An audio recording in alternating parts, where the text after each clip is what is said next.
Esta hora es grato recibir acá en los estudios de RCR, Red de Comunicación Regional, al doctor Luis Durán, el expresidente del Partido Morado, abogado constitucionalista y tributario. ¿Cómo saludarlo, doctor Durán? José, muchas gracias por la invitación. Quedé contigo la última vez, que creo que llegué tarde, que volvía, y aquí estoy honrado, de verdad, en estar en esta radio y saber tu trayectoria. Cada vez encuentro menos posibilidades de que la gente hable con la verdad y ustedes lo hacen. Así que mis felicitaciones, más allá de lo que pasa hoy día en esta entrevista, honrado de estar aquí, pisando este lugar y el esfuerzo que están haciendo. Por el contrario, los honrados somos nosotros, ¿no?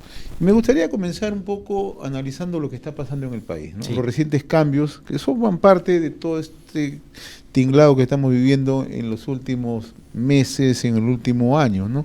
¿Cómo está mirando el horizonte político en el país en este momento? Mira, yo creo que lo que hay es un contubernio muy fuerte entre la presidenta y su grupo de poder y los partidos, el fujimorismo, el serronismo y todos sus discípulos, incluido APP.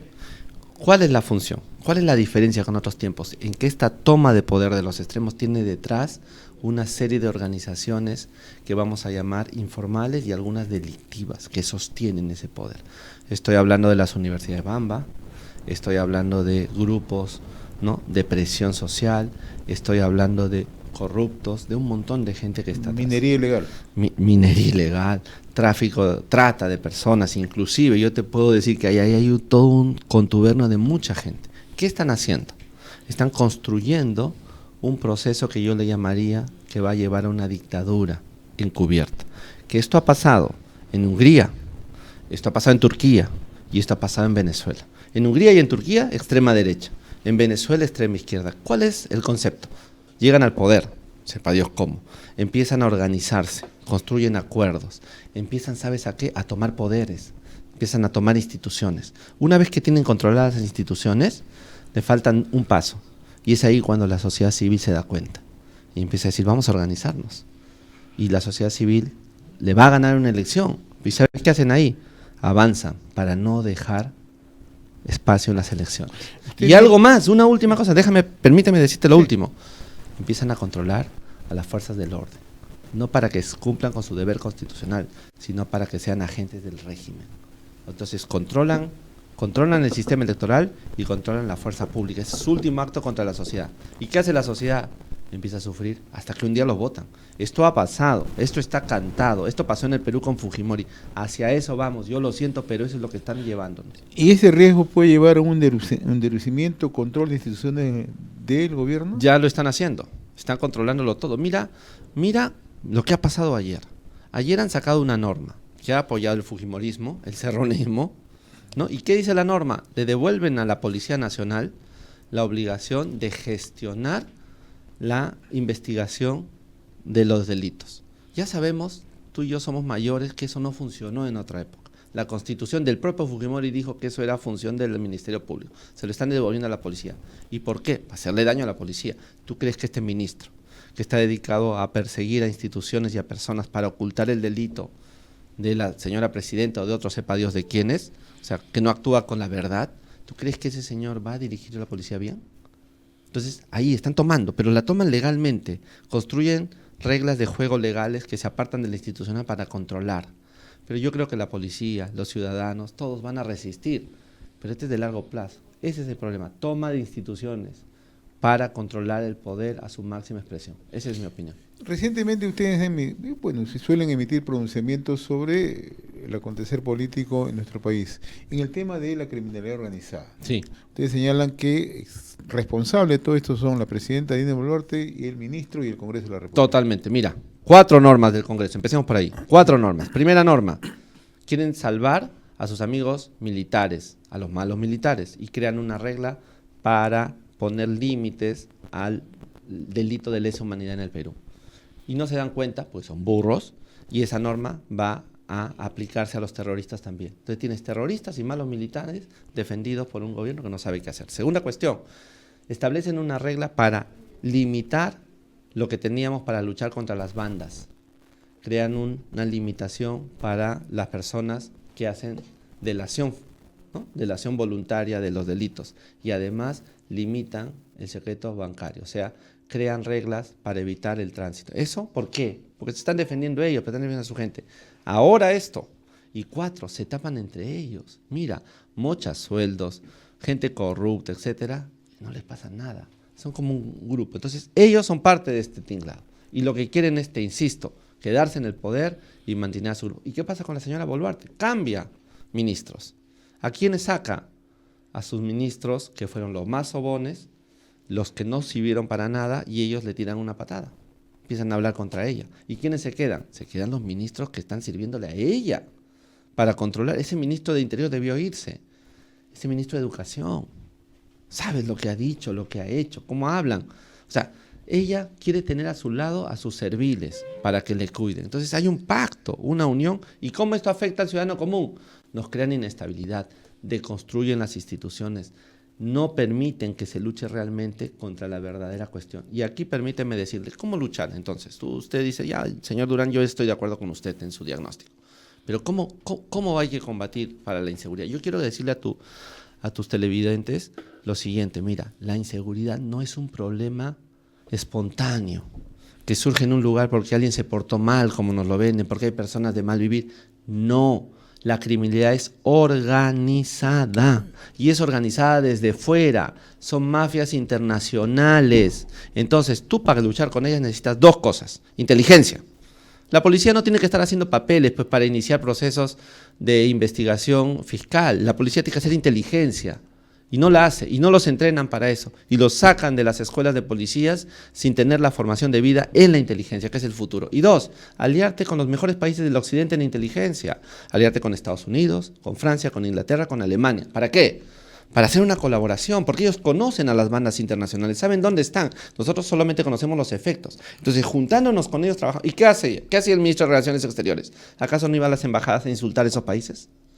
¿Acaso el gobierno y el Congreso no son contrarios a los tratados? Dicen que hay que salirnos de los tratados. Al contrario, hay que construir espacios de cooperación para la lucha contra el crimen. Ese para mí es el futuro. Necesitamos que se entienda que el crimen organizado y la violencia está construido por los políticos y 2 por mafias internacionales. Ustedes también se han pronunciado sobre el caso de Venezuela. Sí. ¿No? Y ahora hay un nuevo canciller, ¿no? Y hoy lo que señala el Diario del Comercio es que el canciller evita decir que hubo fraude en Venezuela y mucho menos que Venezuela es una dictadura. Porque han pasado de un canciller de extrema derecha a un canciller de extrema izquierda. El canciller de extrema derecha anterior decía, hay que intervenir Venezuela, Venezuela no sirve, hay que cortar relaciones. El canciller de izquierda dice, no, todo que lo resuelvan los venezolanos y que dice que... Yo creo que ahí está el problema, que no tienen convicciones verdaderas. ¿Cuál es la convicción? La convicción democrática. ¿Qué ha pasado en Venezuela? Lo que está empezando a pasar en Perú. Ese gobierno, sea que nos guste o no, ahí no está la discusión. Ese gobierno tomó las instituciones, tomó el poder judicial, tomó el órgano electoral, tomó la prensa. Por lo tanto, lo que hizo, si ustedes estudian, es un proceso sistemático para tratar de que ellos sean los únicos competidores. Inclinó la cancha, que estaba así, la volvió así.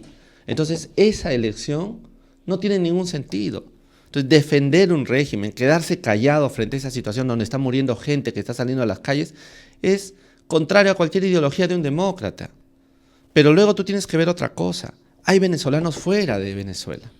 Entonces tú tienes que denunciar fuertemente ese régimen como lo hemos hecho, denunciar que ahí no hay democracia, denunciar que esas elecciones no fueron correctas, pero a su vez tienes que ayudar a entender cómo sobreviven los venezolanos fuera de Venezuela.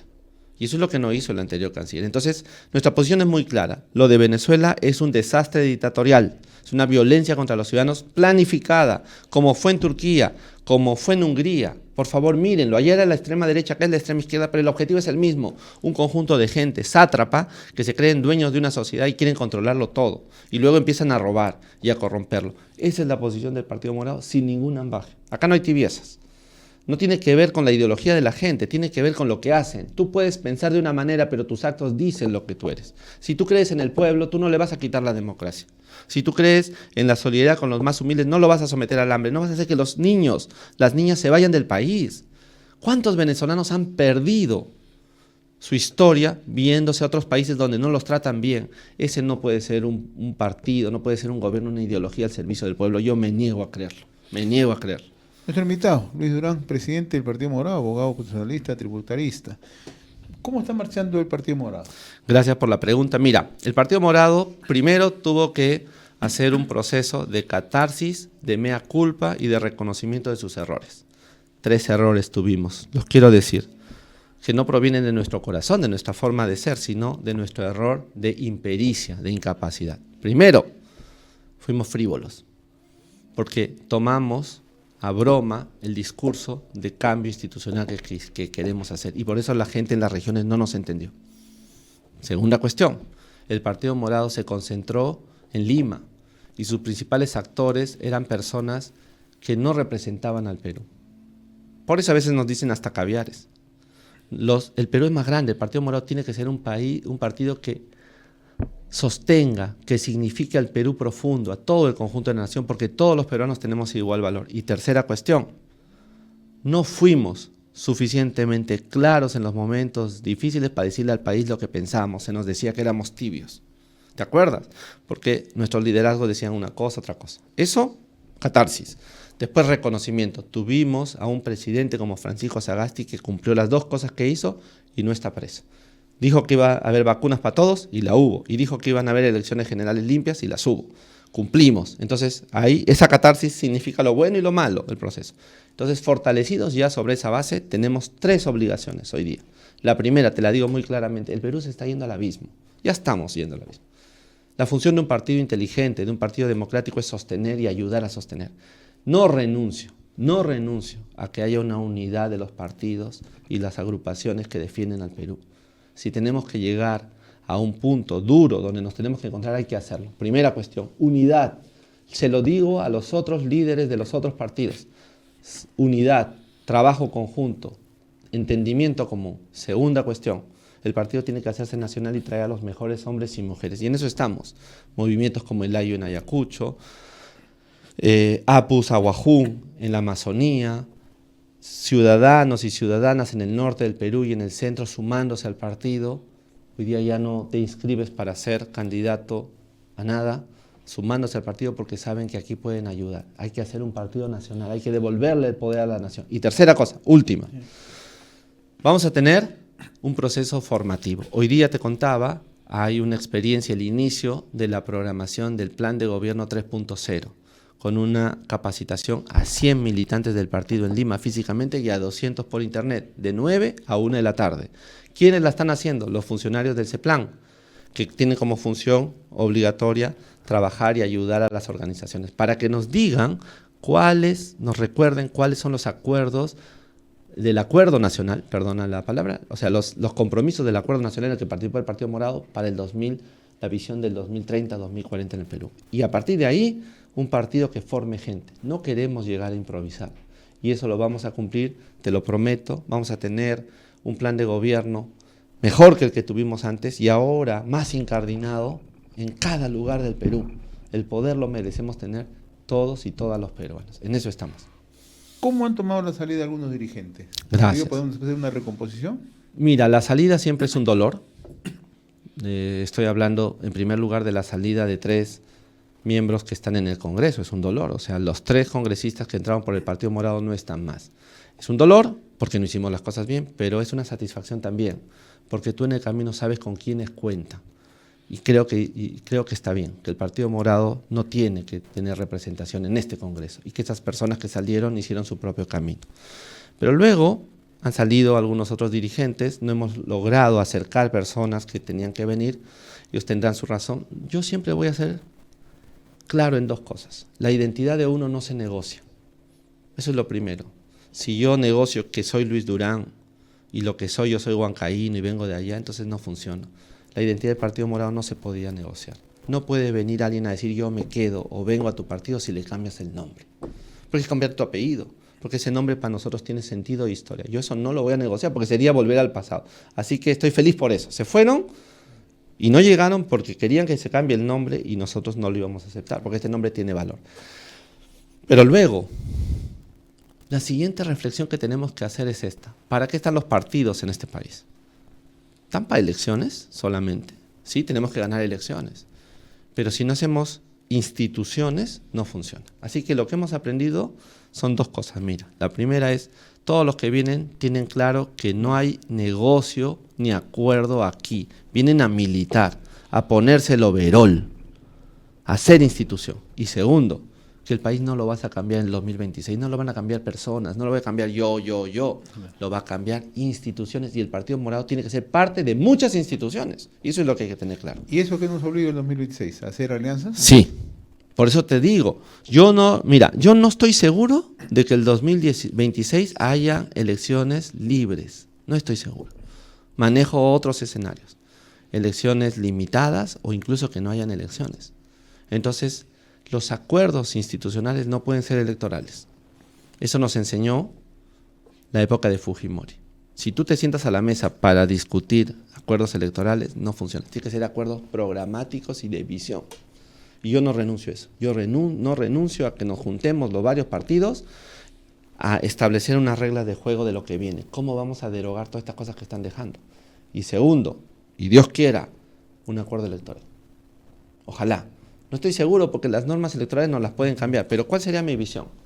Los partidos van y hacemos una alianza muy grande con un candidato presidencial, una plancha presidencial de todos. ¿Y ya se están avanzando este tipo de acuerdos, este tipo de consenso? No, porque los consensos, los acuerdos, las conversaciones van en torno a personalidades. ¿Ya? Yo le he pedido a algunas personas, no voy a decir acá los nombres, personas relevantes del Perú, que ellos toquen la puerta a los distintos líderes de los partidos, para que nos sentemos no alrededor de una persona que llama a otra, sino de alguien independiente que nos ayude a sentarnos a conversar.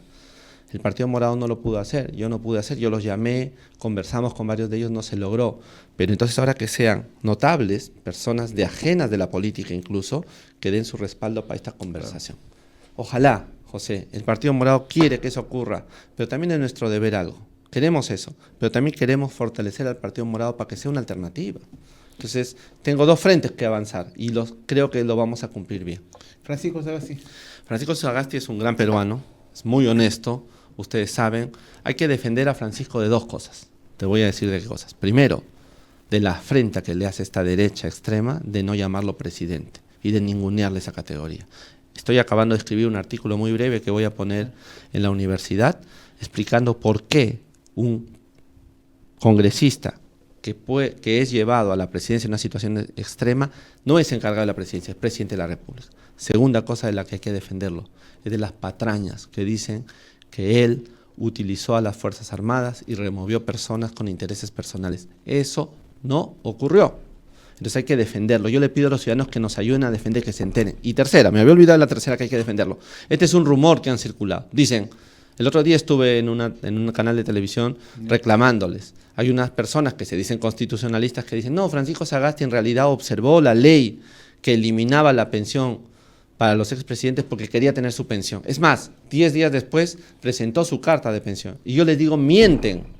Se observó esa ley porque esa ley que estaba patrocinando el Congreso de aquel entonces, lo que estaba diciendo es quitamos la pensión a los presidentes, quitamos esos requisitos que la ley tiene, que además dio Fujimori, y vamos a poner otra ley. Ya no le vamos a llamar pensión, le vamos a llamar pensión de gracia. ¿Y sabes quién escogía al presidente que le iba a recibir? Votación del Congreso.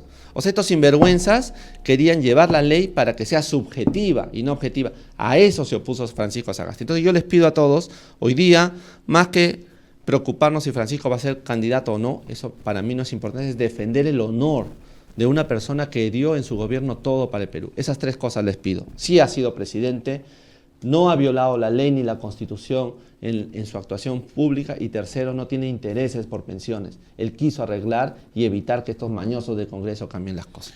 Muy bien, al doctor Luis Durán, presidente del Partido Morado, como siempre, muy reconocido por esta invitación. Muy amable. Muchas gracias, José. Adelante, y te ruego que resistas. Van a venir tiempos difíciles, resistan ustedes como siempre lo han hecho con la verdad, y adelante. Gracias por servir al país. No, los agradecidos somos nosotros.